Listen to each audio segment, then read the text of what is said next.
네, 행복한 안식일입니다. 우리가 계속해서 이사야서의 놀라운 하나님의 약속과 복음을 계속 듣는 것은 참 우리 모두에게 큰 은혜입니다. 오늘은 이사야 31장 1절로 말씀으로 함께 하고 오겠습니다.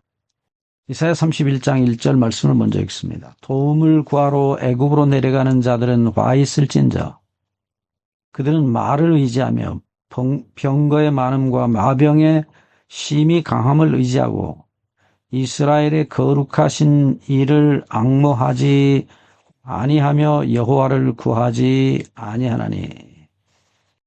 여기서 이제 그 화 있을진저라는 표현을 말씀하신데, 이 화 있을진저라는 이 말씀은 히브리 말로 호이 그럽니다. 호이. 이 호이라는 말은 이제 감탄사로서 정말 슬프다 그런 표현이죠. 예, 화로다. 영어로는 alas. 이거 영어 아시는 분들에게는 좀 도움이 될지 모르겠습니다. alas. 영어를 아시는 분들에게 좀 도움이 돼서 말씀드립니다. 혹은 화로다. 오우. 이런 뜻을 가진 단어인데 비탄의 감탄사로 거의 이제 예언서에 주로 나옵니다. 예. 단 한 번 일반적으로 그냥 죽은 자를 위한 애곡을 할 때 쓰는 대로 한번 열왕기상 13장 30절에 쓰였고 나머지는 다 선지서에 쓰고 있는 것을 보게 돼요. 기쁨으로 정말 감탄사로서 그렇게 기쁨의 감탄사로 쓰인 경우도 있긴 있습니다. 네, 딱 한 번 쓰였는데 이사야 55장 1절에 보면 돈 없는 자도 와서 값 없이 물을 마시라고 말씀하십니다. 그때 사용한 때를 제외하고는 다 애곡을 의미하는 단어로 쓰였어요. 자, 어쨌든요, 이 단어를 사용하면서 멸망에 대한 예언을 이사야 선지자가 하고 있어요. 이 말씀 가운데 이사야 31장 1절을 보시면 도움을 구하러 애굽에 내려가는 자들은 화 있을진저 그들은 말을 의지하며 병거의 많음과 마병의 강함을 의지하고 이스라엘의 거룩하신 이를 앙모하지 않았다 말씀합니다. 여기서 애굽으로 내려가는 자들에 대한 이야기가 당시에 유대 나라의 형편입니다. 다시 말하면 북방의 아수르가 이스라엘을 압박할 때에 그들이 이스라엘의 군대로선 도저히 감당이 안 되니까 이들이 애굽으로 내려가는 모습을 보게 돼요. 애굽에는 이 말들이 있었고 말을 맨 소위 이제 병거, 이 병거들이 꽤 많았습니다. 근데 이 당시의 전쟁에서 아주 승패를 좌우했던 중요한 무기가 바로 이 아수르 사람들이 썼던 병거예요. 네, 이 병거에 대해서는 우리가 고고학자들의 남긴 흔적들을 통해서 볼 수 있습니다. 고고학자들이 옛날 아수르나 애굽에 대한 고고학을 통해서 많은 유물들을 밝혀주었어요. 그래서 이 아수르로 처음에는 많이 아수르 쪽으로 원조를 요청하고 갔다가 이제 아수르가 오히려 이스라엘을 박해를 하자 이제는 또 다른 애굽이라는 도움을 향해서 그들이 내려간 것을 보게 돼요. 우리가 이미 이것은 많이 말을 통해서 어떻게 이스라엘이 도움을 받으려고 했던지에 대한 이야기는 많이 얘기를 했기 때문에 넘어가겠습니다. 이 물질 혹은 사람의 힘 이것들을 의지하는 모습을 하나님께서 책망하시면서 말씀하신 거예요. 그들이 분명히 누구를 의지하지 않았다고 그랬습니까? 하나님을 의지하지 않았다. 이스라엘의 거룩하신 이라고 말씀합니다. 이스라엘의 거룩하신 이. 이것은 이사야가 썼던 아주 하나님께 대한 중요한 이름입니다. 이스라엘의 거룩하신. 지난번에 우리 이 이스라엘의 거룩하신 이에 대해서는 많이 언급을 했습니다. 20번 이상 쓰였고요. 이 이스라엘의 거룩하신 이는 이스라엘에게 자신을 구별하시던 그런 하나님이심을 알 수 있어요. 예, 카도시 이스라엘. 우리 그냥 그렇게 부릅니다. 네. 이 이스라엘의 거룩하신 이, 하나님께서 이스라엘에게 자신을 구별하여 바치셨다는, 이스라엘에게 자기를 구별하신 분으로서의 거룩하신 이 거룩하신 하나님께서 그들을 넉넉히 도우실 수 있었음에도 불구하고 이 이스라엘의 거룩하신 이를 앙모하지 않았다, 의지하지 않았다 라고 말씀합니다. 이 앙모하다, 의지하다는 표현, 오히려 우리 히브리 말은 아주 좀 더 구체적으로 관심을 가지고 응시하다, 지켜보다 그런 뜻입니다. 앙모란 단어가 흥미롭게 사용됐어요. 이 앙모는 샤아라는 히브리 말로 샤아. 여러분들 이 단어 어디서 본 거 기억나시죠?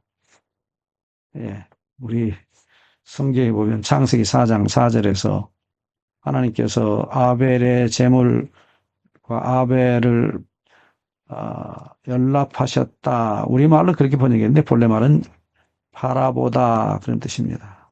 하나님께서 바라보셨다. 그 말은 이제 창세기 4장에서는 불을 내리셔서 모든 아벨의 죄와 아벨의 제물을 태우셨다. 그렇게 이스라엘 사람들은 이해했어요. 그래서 문제를 해결해 주신다는 것. 그런데 여기서 이 이스라엘이 하나님께서 그들에게 도움을 주실 수 있는 유일한 존재이신데 하나님을 쳐다보지 않았다. 앙모하지 아니하며. 샤. 참 슬픈 얘기죠. 그래서 2절에 보시면 이사야 34장 2절에 보시면 여기 하나님께서도 여호와께서도 지혜로우신 즉 여호와께서 도 할 때 이 도자가 실제로 히브리 말에 있습니다. 여호와께서도 지혜로우신 즉 이 말씀은 이제 히브리 말로는 아주 독특한 단어예요. 독특한 단어인데 이 단어의 그 뒤를 좀 보시면 히브리 말로는 감이라고 부르는데 이 감이라는 것은 또 다시 원래 기본적인 뜻이 다시예요. 다시 또 그런 뜻입니다. 그런데 이 단어가 뭐처럼이라고도 번역을 해요. 뭐처럼 똑같이 그렇게도 번역할 수 있습니다. 그러니까 이스라엘이 하나님을 앙모하지 않고 애굽의 병거들을 쳐다보고 있는데 하나님께서도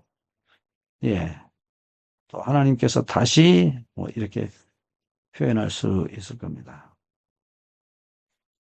하나님께서도 지혜로우신즉 하나님께서도 이스라엘이 자기들이 똑똑하다고 지혜롭다고 생각해서 힘센 애굽의 병거들을 의지했듯이 하나님께서도 지혜로우신즉 그만큼 이스라엘이 자신들이 지혜롭고 왕들이 자기들이 지혜로워서 이 위기를 넘길 수 있을 것이라고 말할 때 하나님께서도 지혜를 발휘하셔서 그들에게 재앙을 내리실 것이라고 하죠. 자, 참 슬픈 얘기죠.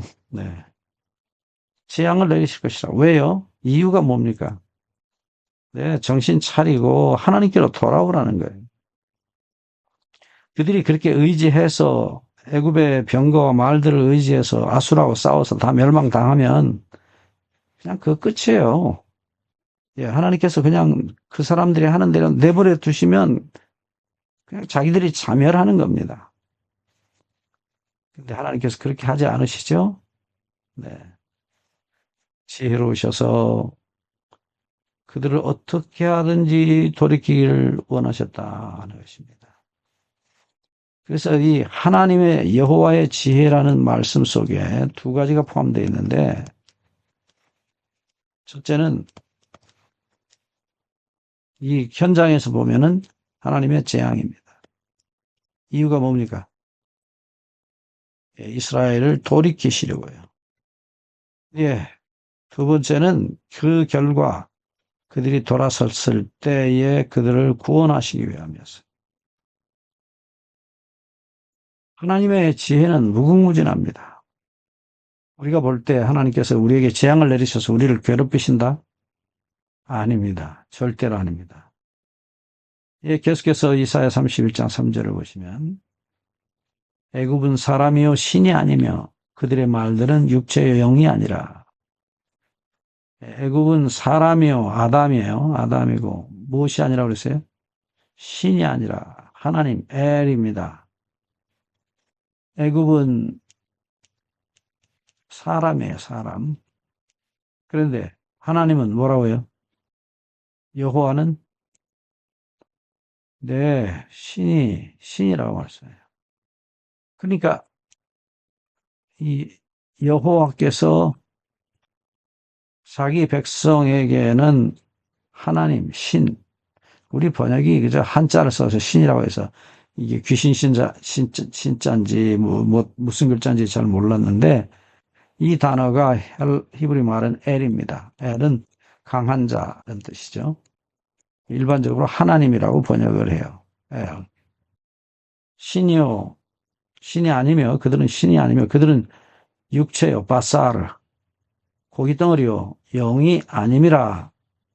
이제 여호와께서는 영이시라고 말씀합니다. 히브리어는 루아흐입니다. 숨이시며 생명의 숨이시며, 여호와께서는 그의 손을 펴셔서 그들을 도울 수 있고 넘어지면서 도움을 받는 자도 엎드러져서 다 함께 멸망하지 않게 하실 하나님이시라. 그 대신에 애굽에게는 엎드러뜨리고 멸망시키는 자라고 말씀합니다. 정말 이 이사야서에 계속되는 말씀은 이사야 2장 20절부터 시작해서 사람을 의지하지 말라. 이유가 뭐냐? 이 사람은 수에 칠 가치가 없다. 예. 우리가 수에 칠 가치가 없는, 전혀 허수라고 할 수 있는 사람을 의지하는 것이 일반적인 우리의 습관이에요. 저 자신부터 그렇습니다. 그래서 자주자주 우리는 사람에게서 실망을 당하고 나서야 하나님께로 돌아와서 그 다음에 하나님 죄송합니다. 제가 잘못했습니다 하고 하나님을 의지하게 돼요. 예. 애굽은 사람이요 신이 아니며 그들의 말들은 육체요 영이 아니라. 여호와께서 그의 손을 펴시면 돕는 자도 넘어지며 도움을 받는 자도 엎드러져서 다 함께 멸망하리라. 유다와 애굽이 함께 멸망할 것을 말씀합니다. 31장 4절로 갑니다. 여호와께서 이같이 내게 이르시되 큰 사자나 젊은 사자가 자기의 먹이를 움키고 으르렁거릴 때 그것을 치려고 여러 목자를 불러왔다 할지라도 그것이 그들의 소리로 말미암아 놀라지 아니할 것이요 그들의 떠들므로 말미암아 굴복하지 아니할 것이라. 이와 같이 나 여호와가 강림하여 시온산과 그 언덕에서 싸울 것이다. 네, 하나님께서 이 사자의 비유를 드셨는데, 하나님께서 오셔서 이 문제를 해결할 것이다. 이 본문에 대한 해석은 두 가지가 있습니다. 첫째, 이 본문에 나타나는 목자들의 제지에도 불구하고 하나님은 일단 잡은 먹이를 끝까지 놓지 않고 잡아먹는다, 징벌하신다.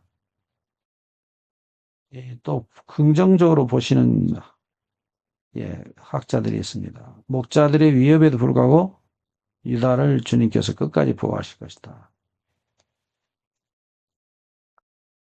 우리는 그래봐야 사람이 사자를 이길 수 있다는 얘기예요. 다시 말하면 그건 하나님께서 이 사자들의 위협에도 불구하고 유다를 끝까지 보호하실 것이라는 약속으로, 그래서 앞에서 3절에서 말한 것처럼 하나님은 하나님이시고 능력의 하나님이시고, 아수르는, 애굽은 똑같이 다 영이 아니고 신이 아니라는 것입니다.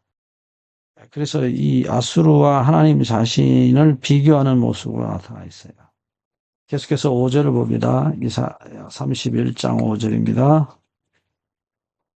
말씀하신 대로입니다.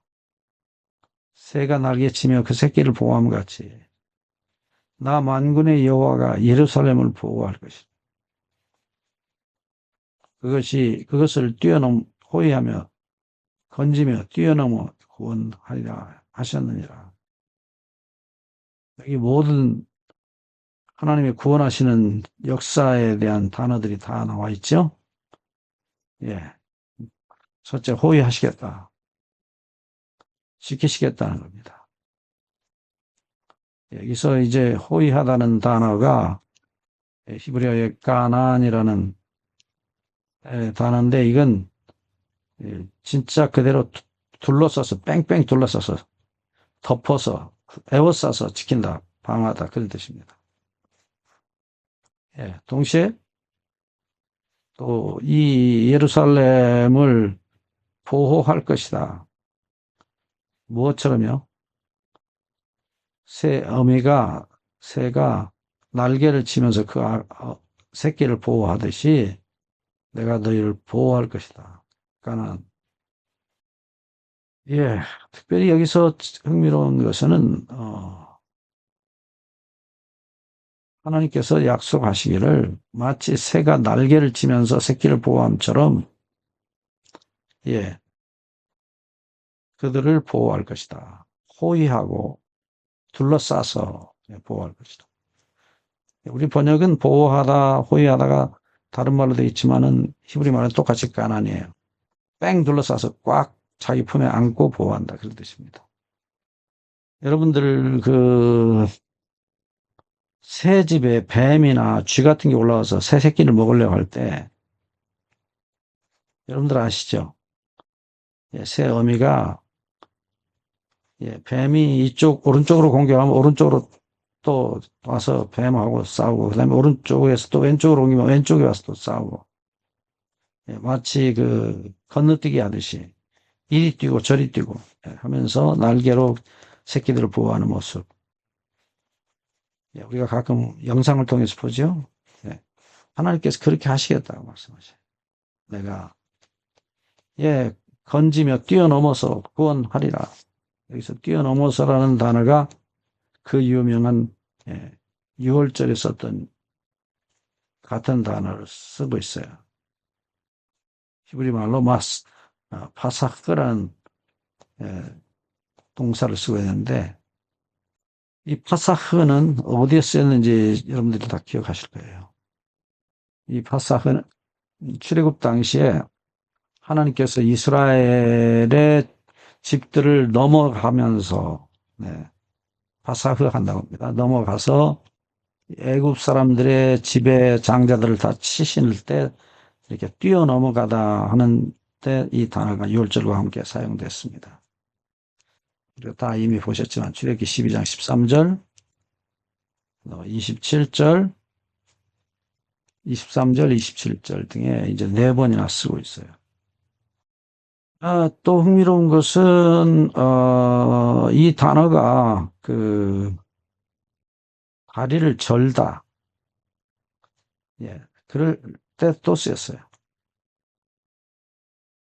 이게 파사크란 동사가 이렇게 출애굽할 때 하나님께서 넘어가시면서 이스라엘 백성들을 지키셨던 그 하나님께서 우리를 죄와 죽음에서부터 건지시기 위해서 그분은 죽임을 당하시면서 우리를 보호하셔서 마치 암탉이 새끼를 보호하는 것처럼 감싸시고 당신은 죽으시고 하나님은 이 죽음을 넘어가셔서 양의 죽음을 넘어가셔서 애굽의 장자들을 치신 것입니다. 그래서 이 넘어갔다 하는 표현이 참 흥미롭죠.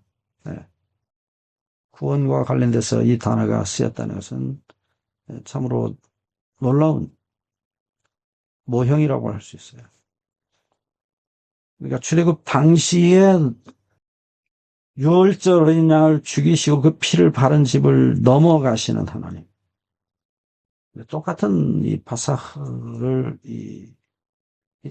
이사야 31장 5절에서 사용하는 것은 대단히 흥미롭습니다. 뛰어넘어서 내 새끼들은 절대로 못 죽인다. 그래서 뛰어넘는 하나님. 당신이 대신 우리를 끌어안고 우리를 보호하시다가 죽임을 당하시는 하나님. 자식이 죽어야 되니까 그 죽음을 당신이 짊어지시는 하나님. 아버지의 모습. 마치 그 어미 새가 자기 새끼를 보호하는 것처럼 같은 모습으로 나타나 있습니다. 이 주제가 사실은 성경에서 계속 반복되는 주제예요. 다시 이사야 31장 6절을 보시면 이스라엘 자손들아 너희는 심히 거역하던 자에게로 돌아오라. 여기 심히 거역하던 자가 나오는데 이 심히라는 이 표현은 사실은 이제 우리말 한자 번역이 기쁠 심자죠. 기쁠 심자입니다. 이게 무슨 얘기인지 아시죠? 네, 이 기쁠 심자로 그 심이라는 말을 우리 한글로는 표현하는데 이 단어가 히브리 말도 똑같아요. 여기 깊다는 동사, 마크라는 동사를 썼어요. 뜻은 뭐냐? 이 뜻이 깊다는 뜻이에요. 상당히 흥미롭죠? 자, 이 임마누엘이 당시 왕이었던 이사야의 친척 이 아하스가 하나님께서 그들을 구원하시겠다고 하실 때에 하나님의 구원에 대한 징조를 구하라 하니까 안 구하고 하나님을 대적하던 모습이에요. 그런데 하나님은 아니에요. 네가 믿든지 안 믿든지 나를 의지하든지 안 하든지 상관없다. 나는 너를 구원한다. 하나님의 이 놀라운 구원의 약속이 여기 나타나 있죠. 이 심히 거역하던 하나님을 거역하던 히브리어로는 사라라는 단어인데 변절이에요. 이 수르라는 빗나가다는 동사에서 온 명사입니다. 사라, 거역함, 수르, 소위 이제 빗나가다는 동사예요. 이 동사에서 이 수르라는 빗나가다는 동사에서 사라로 하나님을 변절하고 배신하는 행위, 거역, 거역입니다. 변절. 이 변절에서 하나님께로 이 변절하던 자가 하나님께로 돌아오라고 말씀합니다. 너희가 심히 거역하던 자에게로 돌아오라. 그러니까 깊이 빗나가고 깊이 반역하던 사람들. 스스로 어쩌면 감당이 안 되는 사람들이에요. 정말 깊이 마치 그 물에 잠긴 돌처럼 움직이지 않는 그런 하나님께 대한 반역, 거역으로 일관했던 사람들에게 하나님께서 돌아오라 그랬어요. 이게요, 분명히 기억하셔야 될 사실은 하나님께서 너희를 구원하시겠다, 구원해 주시겠다는 구원에 대한 약속을 주시고 이사야 31장 5절에 그리고 이어지는 말씀이 돌아오라는 겁니다. 깊이 하나님을 대적했던 너희들아 31장 6절에 돌아오라. 깊이 반역했던 자 너희 하나님께로 다시 돌아오라 말씀하세요. 네. 이제 우리 말씀을 좀 더 가봅니다. 예, 이 돌아오는 사람들, 하나님을 반역했던 사람들이 돌아올 때는, 예, 정말로 심한 통곡과 눈물이 있습니다. 그리고 그들은, 예, 주님을 돌아가시게 만든 자신의 죄를, 예, 다 던져버릴 겁니다. 예, 놀라운 약속은 이사야 31장 7절에 그들이 범죄한 우상, 그 우상을 그날에는 각 사람이 다 던져버릴 것이라 말씀해요. 여러분, 죄를, 우상을 던지는 일, 초계처럼 버리는 겁니다. 이게 실제로 뭐예요? 회개의 행위입니다. 회개의 열매라고 할 수 있어요. 예. 열매 없는 나무가 없듯이 열매입니다. 하나님께로 돌아왔을 때 그들은 자신들을 멸망시킨 그 우상들을 다 던져버릴 것이죠. 실제로 침례 요한이 누가복음 3장 8절부터 14절에 보시면 거기에 그런 표현을 하죠. 너희들이 참으로 회개한다면 어떻게 할 거냐? 실제 행동을 가르쳐 줍니다. 그 행동의 내용이 못되지도 않은 사람들, 강도질하고 토색하던 너희들이 옷 2벌 이상 가졌으면 다 없는 자에게 나눠주고 먹을 것이 있는 자도 그렇게 먹을 것이 없는 자에게 나눠주라고 말합니다. 그리고 군인들 또 세리들 말씀하신 대로입니다. 우리가 열매 없는 회개라는 나무를 심어놓고 열매가 맺혀지지 않는 상태에서 우리가 회개했다 그렇게 말할 수 없죠. 씨를 심었고 나무를 심었으면 반드시 열매가 맺히게 돼 있어요. 그게 안 열린다 그러면 그 나무는 죽은 거예요. 세리들에게도 부과된 것 외에는 거두지 마라. 군인들에게도 침례요한은 말합니다. 가서 네가 창 들고 칼 들고 있으니까 위협해서 돈을 뺏고 다른 사람 옷을 뺏고 물건을 뺏지 마라. 그리고 그것으로 거짓 고발을 하지 마라. 여러분, 침례 요한의 기별이 오늘 우리에게 똑같이 적용된다고 저는 생각합니다. 그래서 이 우상을 던지는 일로 말미암아 진정으로 이들이 회개했다는 사실을 증명을 합니다. 그리고 그들은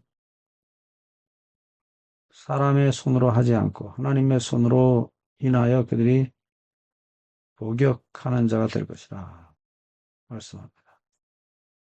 이사야 31장 8절을 보시면 아수르는 칼에 엎드려질 것이나 사람의 칼로 말미암지 아니하겠고 칼에 삼켜질 것이나 사람의 칼로 말미암지 아니할 것이고 그는 칼 앞에서 도망할 것이요 그의 장정들은 복역하는 자가 될 것이라. 여러분, 우리가 하던 때 참 부도를 당하거나 병이 나거나 어려움을 당할 때에 하나님 앞에 드리는 기도 중에 하나가 왜 우리를 이렇게 하셨냐? 그 이유가 뭐냐고 자꾸 묻는 분들이 있어요. 가장 대표적인 것이 뭐냐? 안식일을 안 지켰다든지 11조를 잠깐 딴 데 썼다든지 안 냈다든지 우리가 그런 일로는 꽤 많이 어떤 면에서 형식적이고 수박 거달기식의 회개를 가르쳐 왔어요. 그런데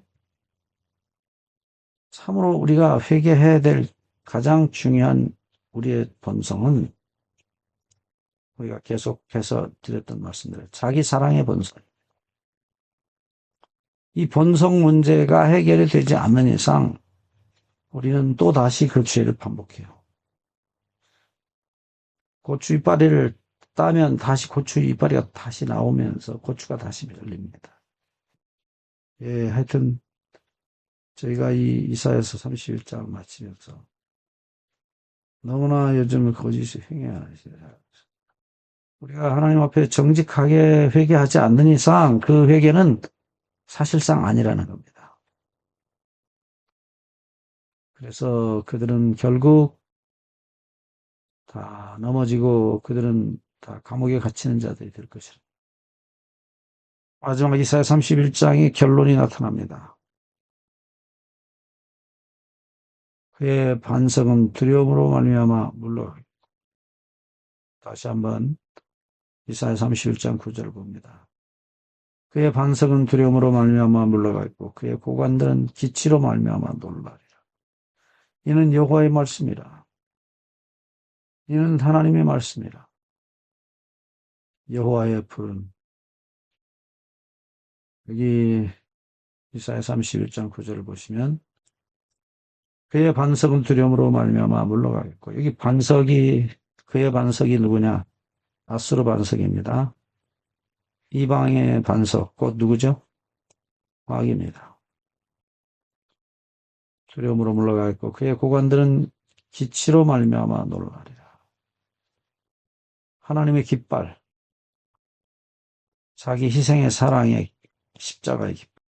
예, 여러분들 관광지에 가시면 이렇게 깃발 들고 앞에서 인도하는 관광 가이드들이 있죠. 놓치면 큰일 납니다. 그런데 예, 그의 고관들이 기치로 말미암아 놀라리라고 말했는데 이게 여러 가지 우리가 해석할 수 있겠죠. 이방의 군대 장관들이 왕들이 특별히 놀라게 되는 것은 이 기치가 사람이 만든 기치가 아니고 하나님이 써놓으신 이름이에요. 여러분 다시 한번 이 적군의 기치를 보고 도망가는 아수르 군대. 누구 기치입니까? 누구 깃발입니까? 곧 예수님의 십자가의 깃발입니다. 이 십자가의 깃발을 쳐다보면 다 도망갈 수밖에 없어요. 곧 십자가에서 우리 대신 희생을 당하시고 심판을 받으신 하나님의 아들의 죽으심 앞에서 그들은 이제 그들이 사람을 타락시키고 하나님의 아들을 죽인 깃발에 의해서 그 십자가의 깃발 아래에서 그들은 영원히 죄가 돼서 없어질 것이라고 하죠. 그래서 계속해서 말씀은 예루살렘이 풀무가 되고 불빛이 될 것이라 말씀합니다. 여기 흥미로운 말씀은 이사야 31장 9절에 나오는 불이라는 단어가요. 일반적으로 쓰는 불이 아니에요. 여기서 나타난 불이라는 표현은 우르라는 단어입니다. 히브리어로. 이 우르라는 단어는 어디서 왔느냐? 오르라는 밝다. 그 단어에서 왔어요. 밝게 비추다. 그리고 실제로 이것이 또 같은 명사인데 오르. 예, 이게 동사는 밝다. 하니 빛난다. 그런 뜻이고 이게 똑같은 철자 쓰고 오르라고 할 때 명사로서 빛이라는 단어로 흔히 많이 번역이 됩니다. 그러니까 여기서 지금 불이라고 번역하기보다는 이걸 빛이라고 번역했더라면 하는 아쉬움이 있어요, 사실. 이 빛이라는 단어가 불이 없으면 또 빛이 나오잖아요. 그러니까 타는 것, 곧 하나님이 우리가 나중에 33장에 가서 보지만 타는 불로 나타나셔요. 그러면 하나님 자신이 타시는 거예요. 그것이 불이고 그것이 그 불빛으로 나타나는데 이것을 우리가 지금 여기서 보듯이 불빛으로 나타나는 이 불이 히브리 말로 우르입니다. 불이 아니고 사실은 빛이에요. 불이 타는 빛. 그리고 그 다음에 하신 표현이 여호와의 풀무는 예루살렘에 있느니라 이렇게 표현하고 있어요. 여기서 예루살렘이라는 단어와 그 앞에 있는 소위 시온이라는 단어, 이것이 이제 빛은 시온이라고, 시온에 있고라고 표현했고, 요 시온과 똑같은 예루살렘이라는 도시의 이름으로, 성의 이름으로 말할 때는, 그 풀무, 여호와의 풀무가 예루살렘에 있다. 근데 이 풀무가 사실은 이 단어도 일반적으로 우리가 생각하는 그 뭡니까? 용광로 개념이 아니에요. 히브리 말로는 이 풀무라는 단어가 한누르라는 단어인데 이 단어는 실제로는 화로예요, 화로. 여러분 그 집에서 우리 왜 겨울이면 옛날 분들은 기억하실 거예요. 화로 이렇게 불을 담은 대야 같은 노대야 같은 곳에 다리 달린 그래서 밤새도록 추우니까 그걸 방에다 놓고 잤거든요. 그때 그 탄누르란 단어예요. 이 탄누르가 풀무라고 하기보다는 그러나 사실은 이제 불이 들어있는 화로, 화덕. 우리 번역은 화로나 화덕으로 많이 번역해 있어요. 자, 그런데 이 화로나 화덕은 불이 나오는 근원이고요. 이게 예루살렘 안에 있다고 표현했고, 그 다음에 빛은 시온으로부터 나온다. 그러니까 어찌 보면은 이 예루살렘과 시온의 이야기가 여기 비유적으로 표현하신 것을 보면은 어떤 그 형체를 갖춘 도시로서의 예루살렘과 그 불빛이 나오는 어쩌면 성소, 성소는 정말 불이 가득한 곳이죠. 번제단에서 양을 태우는 불도, 그리고 성소 안에 있는 분향단에 향을 태우는 불도, 그 다음에 7 등대 위에서 기름을 태우는 그 불도, 그래서 불이 늘 있는 곳입니다. 성소 안에 있고 마당에 있고. 아시는 대로 예수님이 불빛이 되시기 위해서 자기를 태우시는 것입니다. 하나님은 자기 아들을 태우시고요. 그러니까 하나님 아버지와 아들 사이에 맺어진 영원한 언약, 자식을 구원하시기 위해서 두 분이서 희생하기로 하자 했던 그 이야기가 이 예루살렘과 시온에 나타났다. 네, 그래서 부디 여러분들 이 성소적 개념의 예루살렘을 시온이라고 한다는 거 잊지 말았으면 좋겠습니다. 분명히 주님께서 우리 대신 죽임을 당하심으로 빛이 되시고, 또 하나님 아버지는 그 빛을 만들기 위해서 십자가라는 화덕에다가 불을 붙이시는 분으로 나타나 있고, 결과가 뭐냐? 그 결과는 똑같습니다. 이스라엘에게는 구원이고 이방은 하나님을 배신하는 자들에게는 영원한 심판의 불로 임하실 것이라 말씀하십니다. 오늘 이 이사야 31장을 통해서 우리에게도 동일한 교훈을 주시고 계십니다. 우리는 사람입니다. 우리는 육체고 하나님만이 영이십니다. 우리가 사람을 의지하는 죄를 계속 범하고 있는데, 하나님께서 그렇게 하실 때 이사야 31장 2절에 여호와께서도 지혜로우신 즉 재앙을 내리실 것입니다. 그럴 때에도 하나님께서 우리를 위해서 싸우실 것이고, 31장 4절 시온산과 그 언덕에서 싸울 것이라, 성소의 산에서 싸우실 것이라, 피를 가지고 싸우실 것이라, 그리고 새가 날개치면서 그 새끼를 보암처럼 하나님께서 우리를 보호하실 것이라고, 이편 저편으로 뛰어다니면서 우리를 구원하실 것이다. 그러므로 이사야 31장 6절에 너희는 하나님께로 돌아오라. 너희를 지켜주신 여호와께로 돌아오라. 그래서 결과적으로 이방과 세상을 의지했던, 돈을 의지했던 수많은 사람들은 다 놀라고 멸망을 당할 것이라고. 우리를 위해 자기를 태우신, 자신을 태우셨던, 풀무 속에서 자기를 태우셨던 예수님과 그 아들을 태우셨던 풀무가 되셨던 하나님, 그 결과 빛으로 나타나던 하나님의 영광, 이 영광을 성령께서 우리에게 비추어 주실 것입니다. 이 삼위일체적인 하나님의 구원, 저나 여러분들이 이 구원에 다 동참하시기를 다시 한번 간절히 바랍니다. 그래서 재림 교회 주석을 보면 그들이 하나님께로 돌아올 때만 하나님께서 이렇게 우리를 보호하시고, 우리를 이방의 모든 죄악으로부터 공격하는 사단의 세력부터 우리를 보호하실 것이라고 약속하시면서, 요한계시록 20장 9절에 보시면 마지막 악인들이 사단의 충동을 받고 새 예루살렘 성을 포위할 때 하나님께서 이들 위에 실제적으로 불을 내리셔서 그들을 영원히 소멸시키실 것이라고. 스가랴 14장 2절 3절에서도 같은 말씀이 있죠. 그들이 어떻게 될 것입니까? 성도들, 구원 얻은 성도들 밑에서 죄가 될 것이라고, 발바닥 밑에 죄가 될 것이라고 소멸시키시는 하나님의 능력에 의해서.